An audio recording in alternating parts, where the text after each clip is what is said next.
Olá, amigos que acompanham a boa programação da TVAL. Estamos começando mais uma edição extra e o tema prossegue sendo o coronavírus e os seus efeitos na vida política e econômica de Santa Catarina.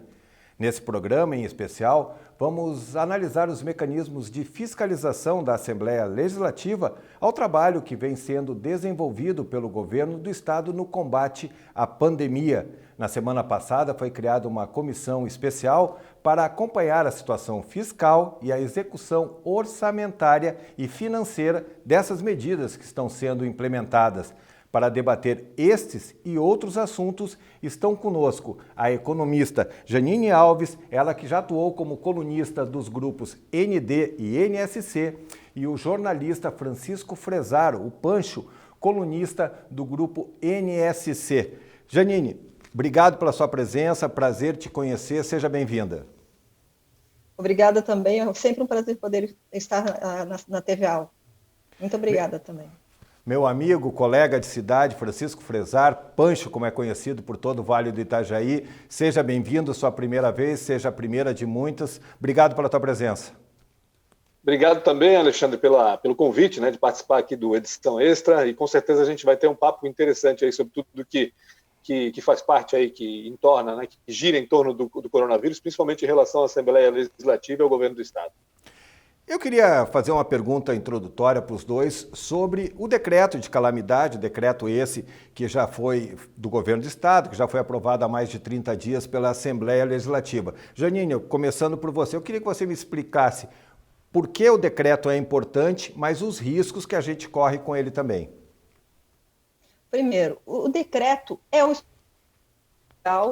está sendo utilizado e deve ser utilizado em situações de calamidade como essa. A gente está vivendo uma crise na saúde e que atinge diretamente a economia do país, enfim, é mundial, Vamos dizer, é escala mundial, é país e município. Todos estão envolvidos nisso. Então, a flexibilidade em contrair despesas de combate ao coronavírus, especialmente porque ele tem muita relação com a presença humana, com investimento em hospital, com investimento em leitos, enfim, é necessário ter habilidade. Só que a gente sabe que em todas essas esferas existe a figura do homem público e, infelizmente, nem sempre funciona de uma maneira adequada. Portanto, sempre é fundamental num processo de transparência e democracia que a execução, de gastos públicos venha, sim, acompanhada de um acompanhamento de quem representa o povo, no caso, seja a Assembleia, seja a Câmara de Vereadores, a Câmara de Deputados, enfim. É necessário haver esse acompanhamento. Porque sorte do país e do povo que não houvesse necessidade de gastar com o acompanhamento, que isso é natural da sociedade, a transparência e a execução correta dos gastos públicos. Bom, Portanto, é um instrumento, sim, a ser utilizado, mas que exige esse acompanhamento. Pancho, nós estamos bastante acostumados lá em Blumenau, no Vale do Itajaí, onde as tragédias climáticas são recorrentes e aí, vira e mexe, as prefeituras usam desse expediente, decreto de emergência, decreto de calamidade pública.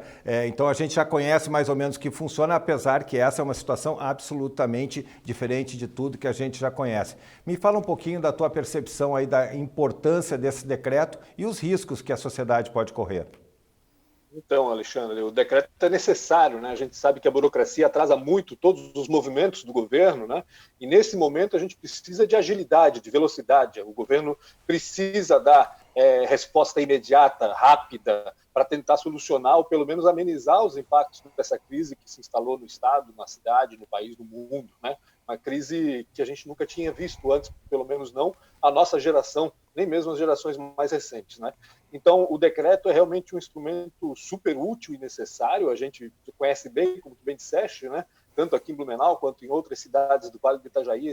É uma ferramenta utilizada basicamente quando há enchentes e outros fenômenos naturais aí que prejudicam a sociedade. E, com certeza, vai ser necessário e útil esse decreto que visa agilizar justamente essas respostas do governo para enfrentamento dessa crise. Agora, é óbvio, caindo a burocracia, e a burocracia, em geral, existe para que haja uma fiscalização já de cara, vamos dizer assim, em torno de todos os atos públicos, né? É necessário, obviamente, que se reforce aí a fiscalização, principalmente por quem tem esse ofício, né, por natureza, como a Assembleia Legislativa, né? Um dos ofícios primeiros do deputado é justamente fiscalizar os atos do Poder Executivo, e, obviamente, isso tem que ser feito, e nada mais natural do que a Assembleia criar essa comissão para justamente fiscalizar como é que esse dinheiro vai ser fiscalizado, vai ser executado, perdão, né, vai ser gasto, já que muitas ferramentas que faziam isso, sem o decreto, elas foram derrubadas, né? Então, com certeza, é necessário o decreto, mas, claro, é muito necessário também a fiscalização. E nesse caso específico, né, Alexandre, porque a gente está muito acostumado com decretos de calamidade pública relacionados à enchente, como a gente estava falando, e outros fenômenos naturais. Agora, relacionado a uma pandemia, a uma situação de crise sanitária, a gente não tem esse hábito, a gente não sabe como isso acontece. Então, mais do que nunca, é necessária, sim, uma fiscalização muito perto, né, muito próxima, tanto da Assembleia Legislativa quanto de outros órgãos, Tribunal de Contas e assim por diante, Ministério Público, para que a gente possa gastar esse dinheiro da melhor maneira possível e, claro, da maneira como o decreto permite, da maneira mais ágil possível, que é o que a população precisa. Eu vou agora colocar um pequeno trecho de uma fala do deputado Marcos Vieira, do PSDB, ele que é o presidente dessa comissão especial, que ele traz uma outra nuance que eu já trago para a gente para esse debate. Vamos ali rodar um pouquinho da fala do Marcos Vieira. Em razão do decreto de calamidade pública baixado em Santa Catarina, né, o governo como um todo não precisa mais cumprir o que determina a lei de responsabilidade fiscal, ok? Mas vamos lá. Mas uma pergunta que fica no ar. Há a necessidade hoje de haver dispensa de licitação para a compra de alimentos para o sistema prisional em Santa Catarina? Bom, é isso. A gente viu aí a fala do deputado Marcos Vieira, e aí eu trago a Janine e o Pancho para essa conversa, que o deputado fala sobre essa liberdade que dá o decreto, mas ele cita a questão da compra de alimentos para o sistema prisional sem licitação. Esses dias nós já vimos outras questões. Janine, não se abre muito foco, não teria que esse decreto permitir questões relacionadas especificamente à pandemia, ou talvez eu desconheça que a compra de alimentos para o sistema prisional pode se enquadrar nesse sentido? Na realidade, você vê, tem a situação que é a normal do Estado, ele tem que comprar todos, sempre, esse processo já existe, né? E o que é excepcional, eu acredito que um decreto como esse, até por um país como o Brasil, que ainda está aprendendo com a democracia e com os gastos públicos, deveria ser pontual, ou seja, aqueles gastos que têm a ver com esse processo. Agora, salvo nessa questão específica, se nessas compras para os presídios há a questão sanitária, há o reforço dessa questão, né? O que a gente pode realmente constatar que tem que se tomar uma série de defesas do ser humano em relação a novos hábitos, né? Provavelmente altera também a rotina dentro de um presídio, e essa opção de rotina requer novos gastos com itens não de rotina. Talvez venha por aí essa questão do decreto. Eu lembro que aqui em Florianópolis, quando houve um decreto que o prefeito ele liberou os piscineiros, por exemplo, para se cuidar de piscinas, também veio à tona que seria uma medida incabida. Imagina, liberar os piscineiros nessa época. Só que, paralelamente a uma pandemia, né, provocada pelo coronavírus, a gente já existem surtos de dengue em outros locais. Você imagina somar esses dois. Então, realmente, tem medidas que a gente tem que entrar a fundo para entender o porquê que elas aconteceram. Nesse caso específico dos presídios, eu acredito que possa ter uma relação, sim, com novos produtos que não fazem parte da rotina, que podem ser comprados através de uma forma mais flexível, né? O decreto de calamidade é um instrumento útil e necessário, né? E que o próprio governo do Estado se preocupou em criar um portal de transparência para o Covid, ou seja, um portal que tem online, qualquer cidadão hoje pode acessar, tendo contato com a internet, é o portal de transparência do governo do Estado, onde coloca as despesas, tudo que já foi gasto até o momento, cerca de 84 milhões, eu acabei de verificar isso, e onde essas despesas foram feitas. Então, isso também é um instrumento que pode ser utilizado para esse comitê, salvo algumas situações onde vai ser necessário, sim, maior esclarecimento. Lembrando que o decreto de calamidade pública ele vem para facilitar, para flexibilizar e até mesmo garantir mais economia nas contas públicas, né? Não se justifica gastar mais, muito mais em função disso. Eu acredito que Santa Catarina já aprendeu, o próprio executivo, com o hospital de campanha, o primeiro que foi licitado para Itajaí. Então, ali foi a primeira grande lição. As pessoas estão sim de olho, os nossos representantes na Assembleia estão de olho, e impediram que esse processo continuasse extremamente danoso para a sociedade, gastar muito dinheiro. Eu acredito que uma coisa é gastar o que é justo, outra coisa é gastar além da conta, que se torna grande e vai ser pesada para o Estado no futuro, né? 77 milhões é mais no hospital de campanha, é mais do que se gastou até aqui com todas as operações. Pois é, Pancho, que a Janine trouxe, a questão do hospital de campanha, eu acho que deflagrou esse sinal de alerta de todo mundo, dos políticos, da Assembleia Legislativa e da sociedade no geral, da imprensa, dizer, opa, mas para aí, será que precisa? Por duas questões, a questão financeira, mas também a questão se era a melhor lógica essa de montar um hospital lá em Itajaí também, e por que não pulverizar em outras regiões? Então, essa questão do hospital de campanha, Pancho, eu queria a sua análise, foi a que deflagrou todo esse processo de, opa, vamos ficar mais atento, que não pode ser a casa da mãe Joana. Não tenha dúvida, né? Isso ficou muito claro, né? O hospital de campanha é emblemático em todo esse processo. A gente só espera que todo esse atraso que haverá em relação à montagem desse hospital de campanha, na realidade esse não vai ter mais, né? Vai ter agora, o que o governo anunciou foi a possível montagem de outros 10 hospitais de campanha pelo Estado, né? Então, a gente só espera que esse atraso não prejudique o atendimento à comunidade, se houver necessidade do atendimento em hospitais de campanha, né? O que a gente tem visto por aí, Brasil afora, é que os hospitais de campanha vêm sendo sim montados, né? Tanto em São Paulo, principalmente, a gente vê até no Pacaembu, no Anhembi, no Ibirapuera, a montagem de hospitais de campanha, e que já estão sendo ocupados, já estão servindo a comunidade. Agora, então, esse é o grande problema, assim, né?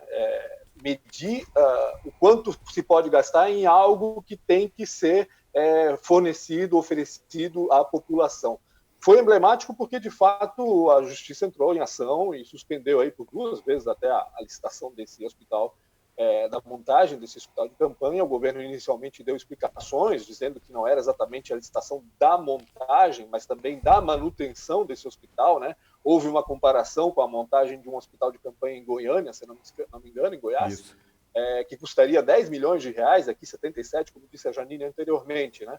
Mas lá parece que a licitação era para a montagem da estrutura física do hospital. E aqui a contratação seria para montagem e manutenção, ou seja, a contratação de todos os profissionais que trabalhariam, com certeza, não só isso, né, mas também todos os insumos, e com certeza isso sairia mais caro, né? A gente não sabe exatamente se chegaria nesses 77 milhões, isso aí só uma auditoria bem feita para saber.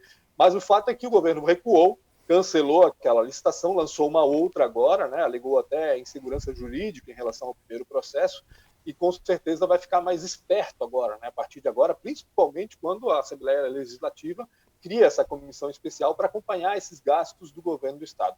O meu grande medo, justamente, assim, óbvio, a gente tem que fiscalizar esse dinheiro sendo aplicado, é dinheiro público, a gente tem que zelar por ele. Agora, a gente não pode fazer também com que as respostas do governo se atrasem, né? A população precisa desse atendimento. Graças a Deus, aqui em Santa Catarina ainda a gente está longe de precisar. A gente tem apenas 17%, né, das UTIs ocupadas, por exemplo, aqui no estado, mas a gente sabe que para lotar é rapidinho, é questão de 1 semana ou 2 no máximo, se, né, o vírus se proliferar como se proliferou em outros países, a exemplo do que acontece aí nos Estados Unidos agora, mais perto da gente, né? Então, com certeza o hospital de campanha é um marco nesse processo e vai servir de referência, sim, para todas as outras licitações. Agora, tem uma coisa, né? A dispensa de licitação ela pode ser apresentada como solução para licitações que têm relação direta justamente com a pandemia, como disse a Janine, né? Ou seja, eu teria que provar, no caso da alimentação para os detentos, né, o governo teria que comprovar que essa compra realmente é uma compra extraordinária e necessária por causa dessa pandemia. Não sou eu que vou ter que dizer isso, mas alguém especialista no assunto. E aí é uma linha de interpretação que vale também para a recente contratação de agência para fazer propaganda não, comunicação do governo sem licitação também. Depende do ponto de vista de interpretação. Em tese, é um instrumento importante de comunicação das ações do governo para combater uma pandemia, mas tem gente que já interpreta como uma autopromoção do governo. É mais ou menos isso, né, Janine? E a gente tem que buscar entender, porque a gente está numa oportunidade de se repensar e de repensar as relações governamentais e de sociedade, né? O que eu vejo é o seguinte, hoje, o que fica mais marcado, inclusive o papel da imprensa se tornou fundamental, é o exemplo de quem trabalha com seriedade e comunica com seriedade.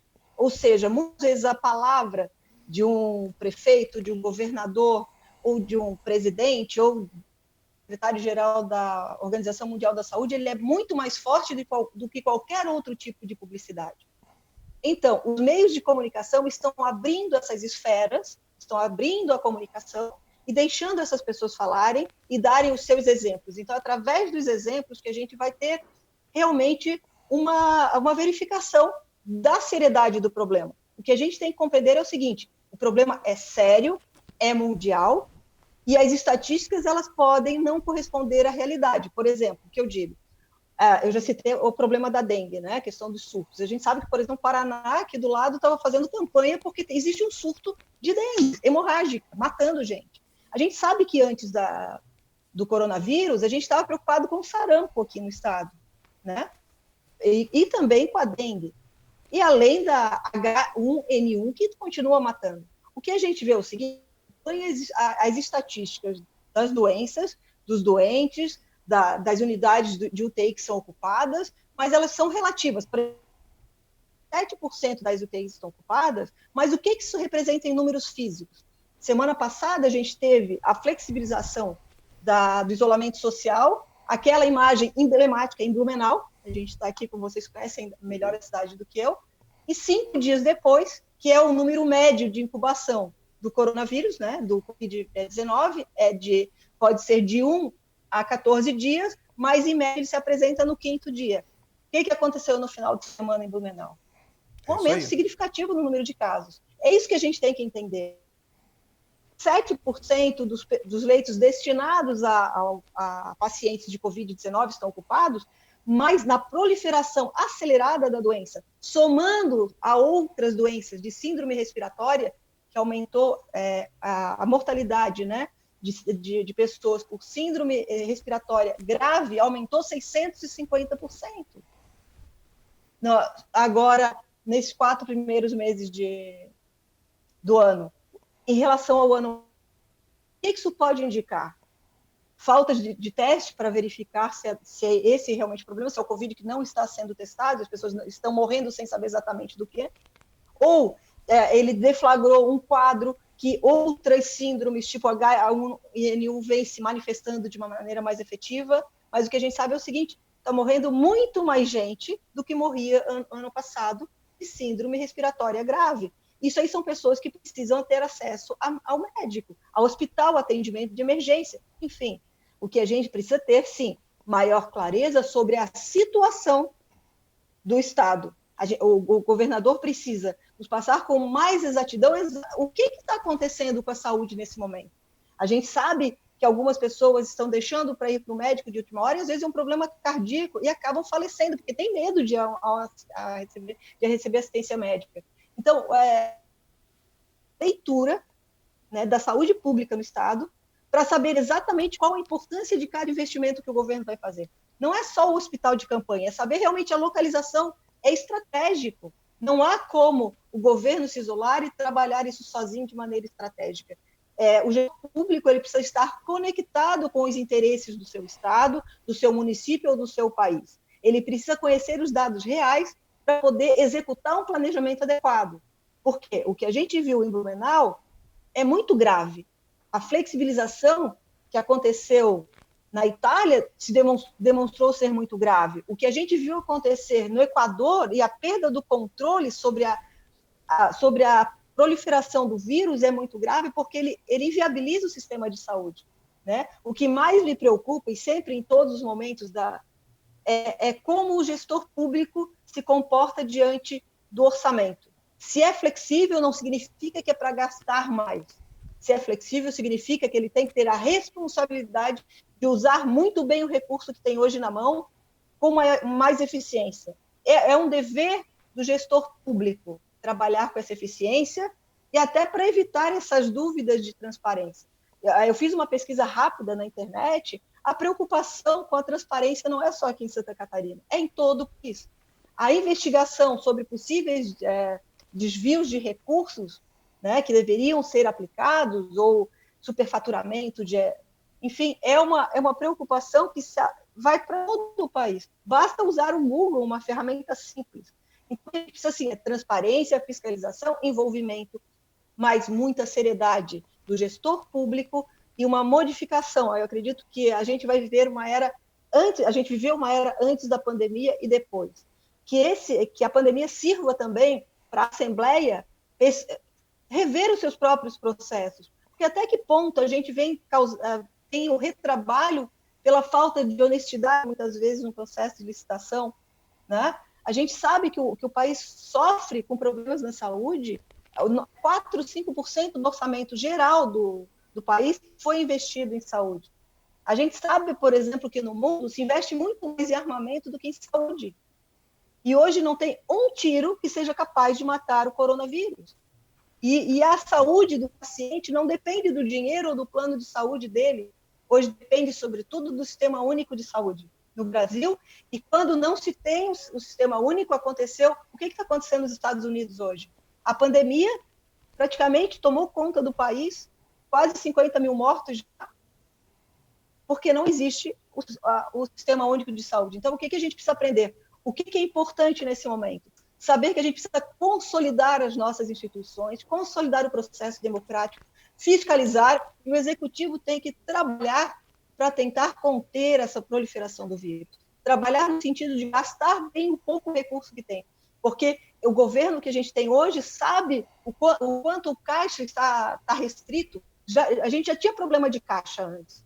A economia já sofria um problema sério de recessão. Os recursos, a arrecadação do governo já tinha caído. A gente tem outro detalhe aqui no estado de Santa Catarina, a gente tem muitos incentivos para as indústrias, e que é um recurso que deixa de ser arrecadado pelo governo, né? Muito se fala, por exemplo, em corrupção, mas a sonegação fiscal ela tem um impacto até 4 vezes maior do que a corrupção. Então, a gente precisa saber, a gente precisa, sim, de reformas, mas não só na questão dos processos, na questão de legislação e procedimentos. A gente precisa de uma reforma na maneira de ser e de pensar em relação ao bem público. E essa pandemia vem exatamente para mostrar quem é o administrador, o gestor público ocupado em ser correto e agir de pronto realmente para atacar a pandemia, mesmo que isso custe a popularidade dele, ou aquele que simplesmente tem uma opinião formada e acha que é o suficiente para combater um vírus que é letal e que pode levar em colapso o sistema de saúde no país. Rio de Janeiro já está entrando em colapso, São Paulo, a gente vê a situação do Amazonas, né? A gente precisa usar dos meios que tem para tratar isso com verdade, com ciência. Eu, por exemplo, tenho uma formação científica, então, para mim, os números são muito importantes. A análise estatística é muito importante. Eu venho de um grupo de pesquisa da Universidade Federal, eu tenho mestrado, doutorado, enfim, e para mim é muito importante o que a ciência fala sobre isso. O que os outros países experimentaram e que não deu certo. E o que a gente precisa usar como boas práticas aqui. E, às vezes, a boa prática não custa caro. Maravilha. Eu vou fazer um breve intervalo, lembrando que às vezes o exemplo vem de cima e o exemplo não é muito positivo. Eu vou fazer um breve intervalo. Na sequência eu volto contigo também, para a gente avaliar também essa desconfiança dos deputados também e o clima que o governador Carlos Moisés tem na Assembleia Legislativa. Esse é o Edição Extra, que analisa aí os instrumentos de fiscalização, as medidas que o governo tem tomado para enfrentar a pandemia do coronavírus. É um rápido intervalo, já voltamos.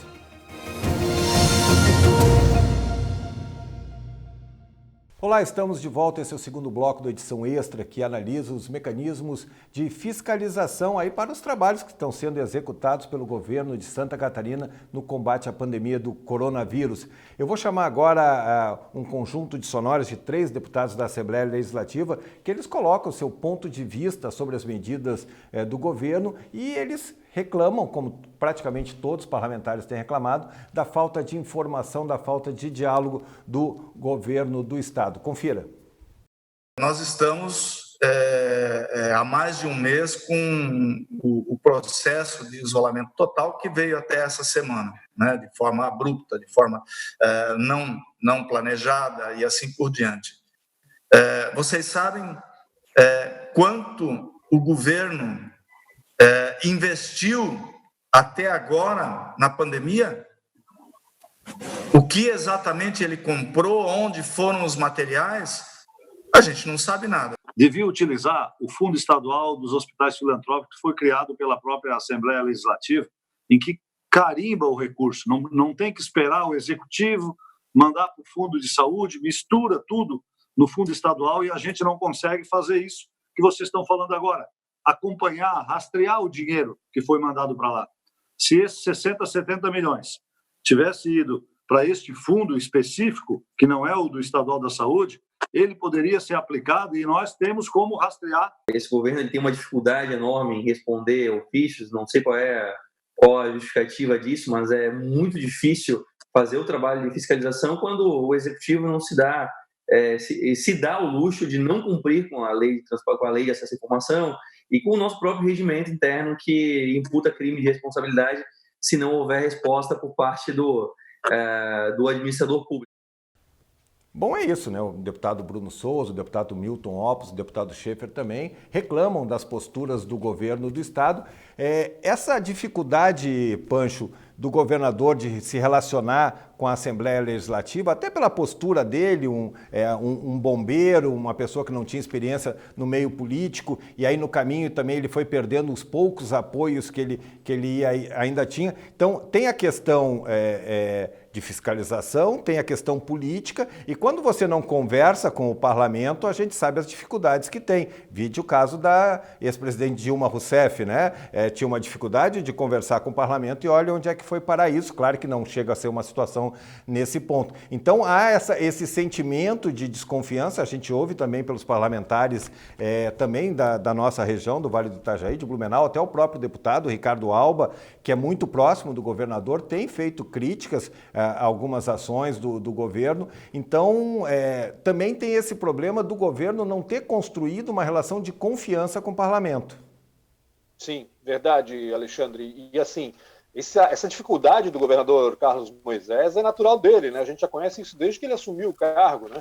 A gente já se queixava aqui em Blumenau que não dava ouvidos à nossa região, ficou por meses aí protelando uma visita à cidade, aquela coisa toda, ou seja, relacionamento realmente não é o forte do Carlos Moisés. Política é basicamente relacionamento, né? Se a gente for ver o significado da palavra política, é relacionamento entre as pessoas, né? Não exatamente política partidária, né? A gente está falando da política como base, vamos dizer assim. Então é o mínimo que tem que fazer para que a boa política saia, para que as pessoas possam trabalhar, é realmente o relacionamento, e de fato esse é um ponto fraco do nosso governador, né? Tanto até que não só os parlamentares se queixam dessa falta de comunicação, desse problema de comunicação, os prefeitos também se queixaram muito, principalmente agora, durante essa crise do coronavírus, né? Não só o nosso prefeito aqui em Blumenau, Mário Hildebrand, mas outros prefeitos aí em Santa Catarina fora se queixam disso, né? Se queixam de não haver participação das prefeituras nas decisões do governo do estado em relação ao coronavírus, e muito menos de ser comunicado com antecedência, para que eles não sejam pegos de surpresa em relação ao que o governo está decidindo ou não, né?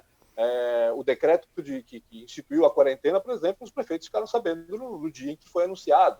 Então, eles se queixam muito em relação a isso, e com certeza esse tipo de problema também acontece na Assembleia Legislativa, né? O pessoal reclama muito da demora do governo em responder aí os pedidos que são feitos pelos deputados, isso já ao longo do mandato, e querem, por exemplo, a comissão agora que vai fiscalizar de perto os gastos públicos, quer que esse prazo para que as respostas do governo venham seja diminuído, né? Porque o prazo é de 30 dias, eles querem que o governo responda em 2, 3 dias, que que seria até sensato, já que a gente está falando de algo que a gente precisa de ações rápidas, né? Como eu falei antes, a comunidade precisa de respostas rápidas, porque senão muita gente vai morrer. Então é natural também que os deputados peçam e tenham essas respostas o quanto antes. Agora tem uma coisa, né, Alexandre? Tanto o governador quanto outros prefeitos por aí também, outros prefeitos não, mas os prefeitos também, têm pecado na comunicação nesse sentido, nesse período de crise, né? A mensagem não está chegando como deveria à comunidade. E aí, claro, tem muita ação aí de fake news que contribui bastante, e justamente prejudica o trabalho da imprensa, que seria esse meio campo aí para trazer as informações do governo para o cidadão, mas mesmo assim a gente percebe uma dificuldade muito grande de lidar com o assunto. Isso dificulta bastante. De novo, por ser um assunto estranho, novo, né, um assunto que a gente não desconhecia. A gente não foi atingido por uma pandemia na história recente aqui no país, muito menos aqui em Santa Catarina. Então, com certeza, é algo novo que está todo mundo aprendendo. Mas tem que aprender logo, porque as respostas, como eu disse, têm que ser rápidas, né? A gente sente um pouco dessa dificuldade aí dos atuais políticos na comunicação, que seria algo natural para eles, e não está sendo, né? A nova política, entre aspas, está vindo aí com uma dificuldade que não deveria fazer parte dela.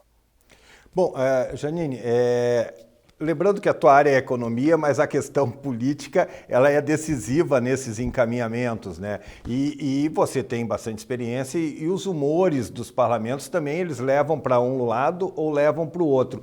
E essa questão do governo ter essa dificuldade em relação com o parlamento, com a Assembleia Legislativa, é um problema a mais em todo esse componente aí que a gente está analisando. Não bastasse a crise na saúde e sanitária, né, de combate ao coronavírus, a gente ainda tem esses problemas pontuais de ordem política. Porque, por exemplo, a partir do momento que uma pessoa se dispõe a ser candidato ao governo de um estado, uma prefeitura ou uma presidência, ele precisa sim ter uma boa estratégia de comunicação, ele precisa conhecer a realidade. E é o contato, visitando as cidades, visitando as regiões, que ele vai poder agir de uma maneira adequada. Eu acredito que o que falta é boa vontade, porque o que aconteceu? Um grupo chega ao poder de paraquedas, porque não se esperava que o Moisés ganhasse a eleição. Ele, sem nenhuma experiência na área política, pode ser um bom gestor na área militar, isso não impede, né? E não impediria que ele agisse de uma outra maneira também. Só que desde o início, o que se apresentou foi uma dificuldade, uma desconfiança muito grande. Parecia que eles tratavam a imprensa como inimigos, os deputados da Assembleia como inimigos, não se buscou um consenso ou uma compreensão. Eu acredito o seguinte, que falta muitas vezes a humildade para aprender. O que esse cargo que eu estou assumindo pode me possibilitar? Eu tenho que aprender com o que acontece em minha volta, é impossível. Tem que haver essa humildade. Por exemplo, a imprensa não é uma amiga. A partir do momento que ele ou dificulta as informações, a imprensa passa a especular até receber essas informações. E aí, o que acontece? Esse desentendimento. A mesma coisa vai para a Assembleia. Se os deputados querem conversar, as portas se fecham e só o Executivo toma a frente. E um Executivo que não tem tanta experiência no poder público. Eu já trabalhei no governo, na área de desenvolvimento econômico, e para a gente tomar conta e conhecer os processos demora pelo menos um ano. Até que eu me aproprio da minha função e consigo, de fato, agir. Isso não vai impedir que, ao longo desse ano, eu consiga trabalhar. Querem, conseguem. Agora, o que eu tenho que imaginar é que eu preciso de aliados para que o meu trabalho seja eficiente. Eu preciso unir esforços, especialmente num momento tão crítico. Olha só, a gente vinha de uma crise econômica grave. A gente passou por uma crise, né, uma crise na saúde sem precedentes. E ainda juntar isso a uma crise política desnecessária, e aí o que a gente vê no cenário, olhando de fora, mais uma vez, o gestor, quando tem experiência na vida pública, ele toma a frente da situação, ele dá o norte, mesmo assumindo o erro de errar. Ele não tem medo de assumir, ele não tem medo de conversar com as pessoas, ele junta e faz um trabalho de equipe. Agora, o gestor, quando ele está acuado com medo, ele não toma frente das iniciativas, porque é muito fácil, todo final de tarde, você liberar um boletim. Mas as pessoas querem atitude, elas querem ver acontecer. Elas querem uma união no sentido, eu também posso ajudar no processo, eu acredito que os deputados da Assembleia queiram ajudar no processo.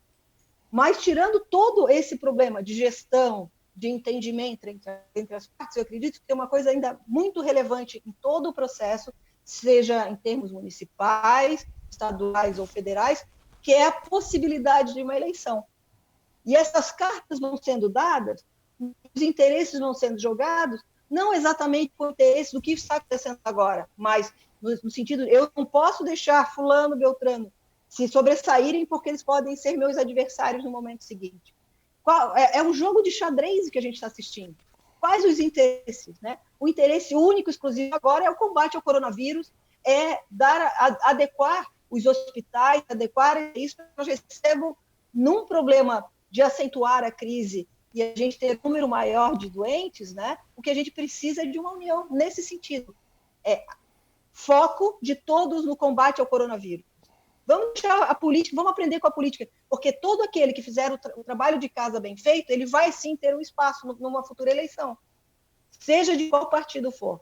Quem fizer a sua lição de casa de maneira adequada, souber ajustar as contas, eu acredito que isso é uma questão fundamental hoje no executivo, é o seguinte, se ele gastar bem os recursos que chegam no coronavírus, ele vai ter uma boa visibilidade. E para gastar bem, ele precisa ter um entendimento com a sociedade, seja com a sociedade civil, seja com os políticos, ele precisa de auxílio dos militares em termos de relação de segurança pública, precisa haver um consenso que o inimigo é comum e é único. Se houver união de esforços, todos saem ganhando. E querendo ou não, eu sinto sempre os indícios da política partidária vislumbrando já as eleições em algumas atitudes, né? E o gestor público, o líder na política, exatamente nesse momento de pandemia, a gente vai entender quem é que tem o discurso firme, quem é que tem a coragem de assumir a rédea da situação. E o detalhe é o seguinte, as referências são internacionais. Nós temos os exemplos que deram errado e temos os exemplos que deram certo. O que o gestor público tem que fazer? De mão desses exemplos, analisar e fazer e trazer para a nossa realidade. Né? Porque, por exemplo, em se perdendo o controle do contágio, a economia mais tempo. E outro detalhe, o que eu vejo com muita gravidade, as pessoas que não estão levando a sério o combate ao coronavírus, seja por que fatores forem, que não estão usando máscara, álcool gel, que estão desfilando, né, fora do isolamento social, são essas pessoas que não levam a sério, que vão prolongar o combate ao coronavírus e a necessidade do isolamento social. Porque se todos fossem conscientes e permanecessem um mês dentro de casa, a situação já teria sido contornada. Mas quem hoje ameaça é quem não acredita na pandemia, quem acha que no Amazonas está sendo enterrado o caixão vazio por causa das fake news. É aí que eu coloco, mais uma vez, nosso grande risco de prolongar a crise econômica oriunda da pandemia, que já é uma crise que se soma à crise econômica anterior, que vem de 2014, são essas pessoas irresponsáveis que não pensam e não tratam com seriedade os cuidados pessoais e com o próximo em relação ao contágio. Eu vou trazer o Pancho ainda na questão da relação com a Assembleia Legislativa e tem algumas questões que eu queria pontuar. A primeira é a questão da comunicação. Que nós estamos falando, a Janine falou bem aí, não é questão de fazer live todo dia, está todo mundo fazendo live, até sertanejo está fazendo live hoje em dia, está todo mundo fazendo live uma em cima da outra. E não é isso, a comunicação é o que as pessoas entendem de fato o que é real. E a comunicação também é uma comunicação interpessoal de convencimento que as pessoas consigam construir. Então, está todo mundo fazendo comunicação e se dizendo transparente, bacana, mas a gente está vendo que algumas coisas estão tendo ruído na comunicação e essa questão do governo Carlos Moisés é bem claro com relação a isso. A questão política, Carlos Moisés parece empoderado porque ele foi eleito numa onda contra os políticos. Ele foi eleito em cima da onda do Tsunami 17, foi eleito contra os políticos e ele parece que ele entende que não precisa dialogar com o poder que também foi eleito democraticamente, assim como ele. Então, também tem essa outra questão. E, por fim, A questão das eleições municipais. Por mais que a gente não fale, a gente percebe que esse componente está muito claro. Está muito claro na relação governo do Estado e Assembleia Legislativa e na relação governo do Estado e prefeituras, né? Porque a maioria dos prefeitos é candidato à reeleição, né? O governador Carlos Moisés tem seus interesses, os deputados têm seus interesses. Então, tem algumas equações aí que eu joguei na mesa para você fazer essa análise, Pancho. Várias equações. A Janine falou bastante na questão da desconfiança, né, que traz o governo do Estado em relação até aos dados, né? Eu acho importante isso, porque a desconfiança do deputado é a mesma desconfiança do prefeito, que passa a ser a desconfiança da população também, e que só dá mais munição para fake news. Ou seja, o governo tem que fazer com que a população compre a ideia que ele está assumindo para combater o coronavírus, por exemplo, né? Então, assim, isso não está muito claro no governo do Estado. Nunca o governador chegou e disse assim, olha, os parâmetros para decidir o que eu vou abrir, se eu vou liberar ou flexibilizar alguma coisa, são esses. E nunca foi dito, ninguém sabe quais são esses números, e que indicadores são esses que o governo está usando. Já falou que, claro, que está usando aí como base o método, o modelo da Universidade Inglesa, que teve parceria aí com a Social Group do Brasil, que é uma baita de uma entidade que trabalha para a comunidade, trabalha com dados para a comunidade, a gente sabe que o trabalho deles é muito sério, mas a gente nunca ficou sabendo exatamente que critérios são esses, que indicadores estão sendo levados em conta para definir o futuro do Estado aí durante essa crise e os números, né? Ou seja, falta clareza, né? Até médicos se queixam disso, né? Logo no começo da crise gerada pelo coronavírus aqui em Santa Catarina, eu conversei com um infectologista aqui de Blumenau, Mauri Miele, o Alexandre deve conhecer, claro. E ele me falava justamente isso. Poxa vida, ele decretou quarentena, mas por quê? Né? E depois ele liberou, e por que ele liberou? Quais são os dados que ele tem que norteiam essas decisões? E esses dados não chegam, né? Não se diz, não diz com clareza, né? A gente fica com aquela a impressão de que é tudo no achismo mesmo, que parece que está melhorando, então vamos dar uma liberada aqui, parece que está melhorando lá e vamos dar uma melhorada aqui, opa, piorou, vamos fechar um pouquinho. Ou seja, a pressão do setor econômico, a pressão do setor de eventos, a pressão das igrejas, assim por diante. Ou seja, óbvio que tudo isso faz parte de um cálculo louco que tem que ser feito, e tem que ser feito, mas isso não vem para nós. Então a gente começa a ficar desconfiado. O que está acontecendo exatamente? Essa desconfiança passa também para o deputado, obviamente, que vai também questionar isso, e passa principalmente para a população, que eu acho uma pena, porque aí sim a população deixa de confiar no governo, passa a confiar em fake news, os caixões vazios, que a Janine falava lá de Manaus. Então é uma pena, porque a gente tem que fazer com que a população compre ideia. Não dá para imaginar que o que o governo está fazendo hoje tem como objetivo apenas, único e exclusivamente, a reeleição dele.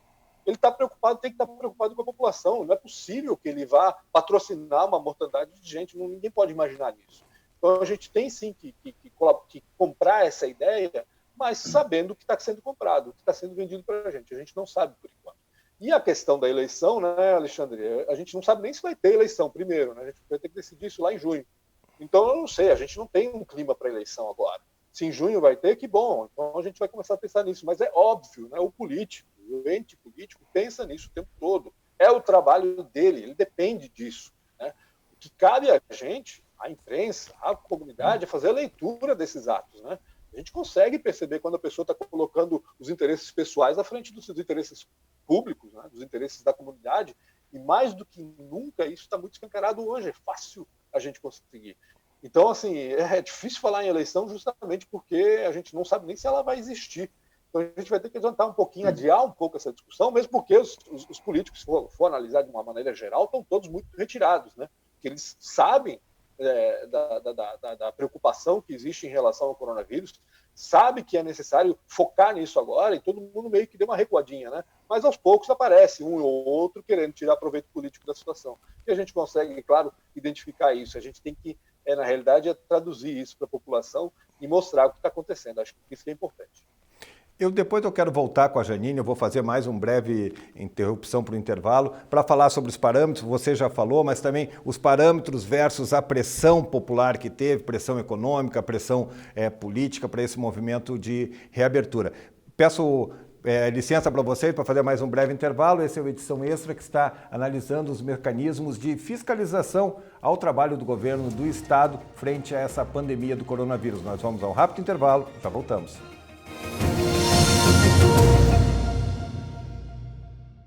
Estamos de volta, esse é o terceiro e último bloco do Edição Extra, que hoje analisa aí os mecanismos de fiscalização ao trabalho que vem sendo executado pelo governo do Estado no combate ao coronavírus.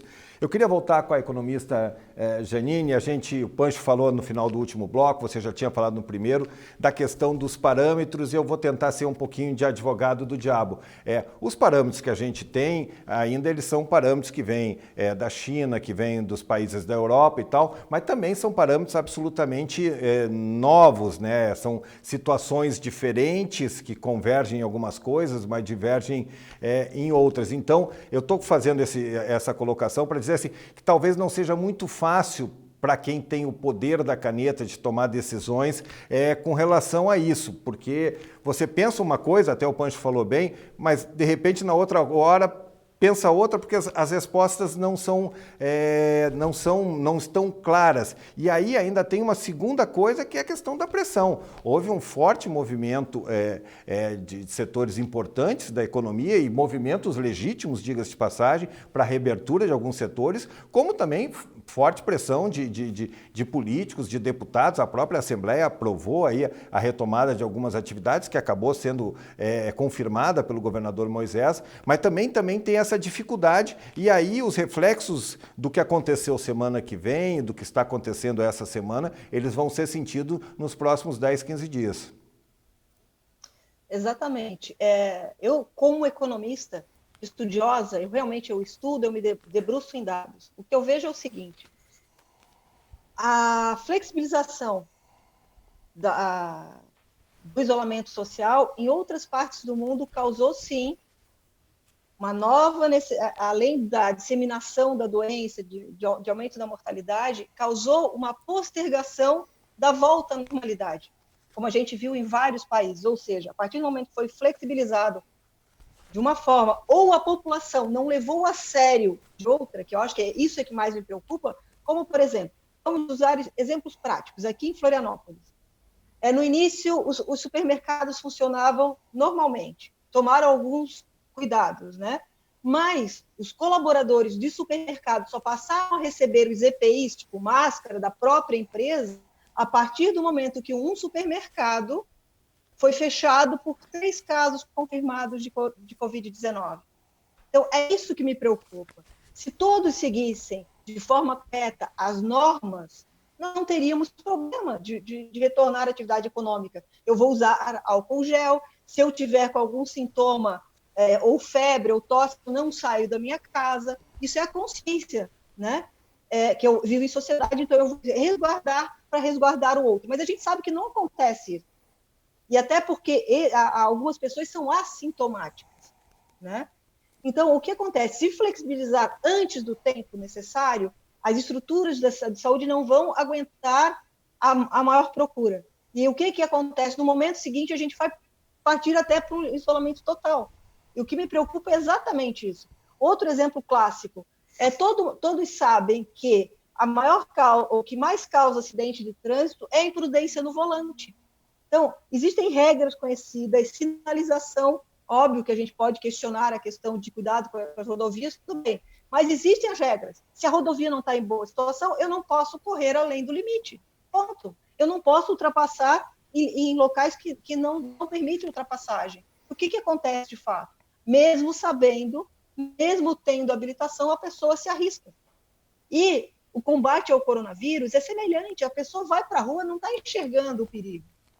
E é nesse contato que a gente vê. Outro dia, um outro supermercado foi fechado com a confirmação de 9 pessoas trabalhando por obrigação, por necessidade, foram infectadas, possivelmente numa situação onde o cliente não se cuidou. Então, o que a gente tem que ter é uma consciência coletiva do nosso papel individual. A gente precisa se cuidar e criar essa consciência. O prefeito tem que ter o discurso, o governador e o presidente, e todos eles, junto com as federações empresariais, apoiar o discurso. Todos devem se cuidar e ter a consciência que é grave, muito grave. Criando uma consciência coletiva, a gente pode, sim, minimizar os impactos sobre a economia, porque não consegue eliminar, porque o impacto já está aí. A gente sabe das dificuldades financeiras das empresas, sejam elas do pequeno empresário ao grande, precisa se adaptar à nova realidade. O consumidor está mudando de comportamento, eu preciso criar novos canais para chegar a esse consumidor, eu preciso criar formas de me adaptar à nova realidade, porque realmente vai mudar. A gente vai viver uma era pós-pandemia, com outros comportamentos, com outras formas de pensar. Nosso estoque de capital não foi alterado. O que foi alterado na economia foi a circulação, e é isso que gera riqueza. A circulação do capital. Eu compro numa mercearia da esquina, o comerciante pede ao seu fornecedor, enfim, eu dou vazão a essa cadeia através da circulação do dinheiro. E o dinheiro está circulando pouco, porque as pessoas não têm acesso, muitas vezes, ou estão ainda em adaptação. O que eu digo é o seguinte, a defesa freada pela volta da economia à normalidade, ela tem que vir com responsabilidade, porque aí sim, é o que eu falei ainda há pouco e vou frisar com muita segurança. As pessoas que não estão levando a sério a pandemia, que se cuidando e resguardando o próximo, essas vão prolongar todos a contaminação. Porque eu estou me cuidando, eu estou há 40 dias trancada dentro de casa, com contato só com alguns entregadores. Eu me dispus a isso, por uma segurança pessoal e da sociedade. A minha situação atual me permite trabalhar. Então, eu posso fazer isso. Eu estou contribuindo agora. Também contribuo com quem tem que sair para trabalhar com toda a segurança. Né? É isso que a gente tem que perceber. Eu conversando com alguns pequenos empreendedores, aí um me questionou. Não, mas eu tenho negócio, ele é um construtor de casas. Ele faz casa e vende na sequência. Eu falei assim, mas os teus trabalhadores voltaram e eles estão usando equipamento de proteção, usam máscara? Não. Eles mantêm a distância de 1,5 metro de cada um, no mínimo. Aí só que ele não calculou que esse empregado dele talvez não tenha o dinheiro para comprar a máscara. Porque ele vai decidir se ele come ou se ele compra uma máscara. Bem sabendo que já ganha salário é pouco. A situação é delicada, que ele vai ter que sair da própria casa, encontrar forma de chegar ao trabalho. Quantas pessoas ele entrou em contato, quantos objetos ele manuseou até chegar a esse ambiente. Então, o que ele pode causar para os outros operários da obra? Então, é isso que eu falo, a falta de conscientização mesmo. Né? É necessário ter consciência? Sim, é perigoso para todos. Eu preciso me cuidar e o outro precisa se cuidar. A gente não pode ter dúvida dessa gravidade. E todos que têm acesso a um microfone, que têm acesso à imprensa, que têm acesso à caneta de tomar a decisão, têm que ter essa responsabilidade. Eu não posso flexibilizar se eu não estou orientando adequadamente o meu público para que ele tome cuidado. Bom, entende? É isso. A consciência é fundamental em um discurso único na mesma direção. E os melhores nessa corrida vão ter o bônus de ter uma projeção política, uma projeção empresarial, que assumiram o seu papel e a cidadania num momento tão difícil para todos. Bom, pegando esses ganchos da Janine, que ela está coberta de razão, mas, Pancho, eu até escrevi no Informe Blumenau, a gente acreditar um pouquinho em duas situações. Primeiro, no bom senso das pessoas, né? O exemplo lá do Shopping Neumarkt foi um exemplo pontual daquele minuto, daquela entrada, mas foi um exemplo importante que a gente tem que falar. Então, é acreditar no discernimento das pessoas e no bom senso, e já deu para ver nesses poucos dias que isso é muito questionável. E o exemplo principal que vem de cima, que vem de Brasília, com o presidente da República deliberadamente adotando posturas contrárias ao que a Janine falou, né? E um exemplo claro foi agora a entrevista da exoneração do ministro Sérgio Moro, com todo o governo lá, todo mundo lado a lado, sem ninguém de máscara. Ou seja, a preocupação do presidente é passar o recado. Não, é normal, está tudo normal. Então, o exemplo de cima, e lembrando da popularidade que o presidente adquiriu, foi vitorioso, com todo o mérito, mas essa imagem que ele passa para as pessoas só atrapalha e só piora a condição. Atrapalha demais, né, Alexandre? E pior, Eu estava pensando agora na questão dos dados, né, das informações que a gente tem que ter para o combate ao coronavírus, que são tremendamente importantes, e de quão feliz eu fiquei num primeiro momento com a mudança do ministro da Saúde, não necessariamente pela mudança em si, porque eu achei que o Mandetta estava fazendo um bom trabalho, principalmente porque estava comunicando bem, né, especialmente por isso, porque estava conquistando a confiança da população, mas o novo ministro disse logo quando assumiu, disse que ia justamente trabalhar com dados, pegar informação para conhecer o inimigo, para poder contra-atacar de forma consciente e com informação. Só que o que a gente viu até agora foi o silêncio, né? Silêncio. Em 7 dias, o ministro praticamente não falou, não recebeu, não conversou, não passou nada em relação a dados, a referências que a gente tem da evolução do vírus, das projeções, enfim. Então, de novo, fiquei muito mais preocupado agora, porque além de ele não dizer, não dar acompanhamento ao que ele disse, ao que ele se comprometeu, ele é péssimo comunicador também. Não fala, não conversa. Ele é péssimo para conversar.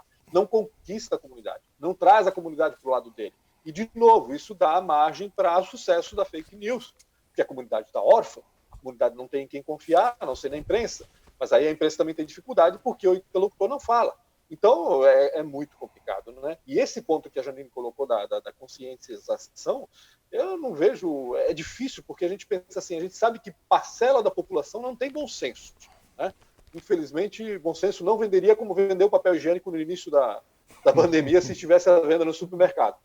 Então, assim, e a gente não sabe que parcela da população seria tolerável ficar sem bom senso para que a gente pudesse conviver com o coronavírus. A gente não tem esse número, a gente não tem esse dado. Quanto por cento da população pode abrir mão das medidas de prevenção sem comprometer demais o trabalho que está sendo feito? Porque a gente não tem nem ideia. Não se sabe exatamente nem quanto que precisaria e nem quanto que faz. Então, levantar dados, de fato, é fundamental. Uma pena que a gente não tem como ter parâmetros, porque cada país também tem seu comportamento. O sueco age de uma maneira, então muita gente fala, né, mas na Suécia não teve isolamento, na Suécia é tudo mais tranquilo. Mas o sueco, como me disseram aqui uma vez, ele já está acostumado a viver a 1,5 metro de distância um do outro. Isso já faz parte da cultura dele. Então, assim, não dá para comparar, gente. A gente não pode se comparar a Suécia, a Itália, Estados Unidos, porque nós somos diferentes e a gente tem que levar todos esses ingredientes para fazer esse cálculo. E é muito difícil, né? Para quem toma decisão, é muito difícil. Mas a comunicação, de novo, faz toda a diferença. Um exemplo clássico para mim, que aconteceu agora recentemente, o prefeito João Loureiro em Florianópolis. Foi super didático num vídeo explicando a questão do achatamento da curva. Ganhou elogio de todo mundo, conquistou a comunidade, tanto que a reação que teve a comunidade quando ele estendeu a quarentena do comércio, né, o governo tinha liberado e ele estendeu em 1 semana a quarentena do comércio, a reação não foi tão grande quanto a gente imaginava que poderia ser. Porque lá no passado, há 2 semanas atrás, ele tinha conquistado a confiança de uma parcela importante da comunidade. Então é isso que tem que acontecer. Comunicação, mais do que nada, é importante nesse momento. Gente, infelizmente o nosso tempo acabou, esse debate foi muito rico, teria mais muitos assuntos para serem abordados, mas infelizmente temos que encerrar aqui. Economista Janine Alves, obrigado pela sua participação. Francisco Frezar Pancho, obrigado pela participação de você também. Eu agradeço estar aqui, realmente é sempre muito importante debater, mas informar de forma crítica as pessoas. Eu acredito que a união é necessária.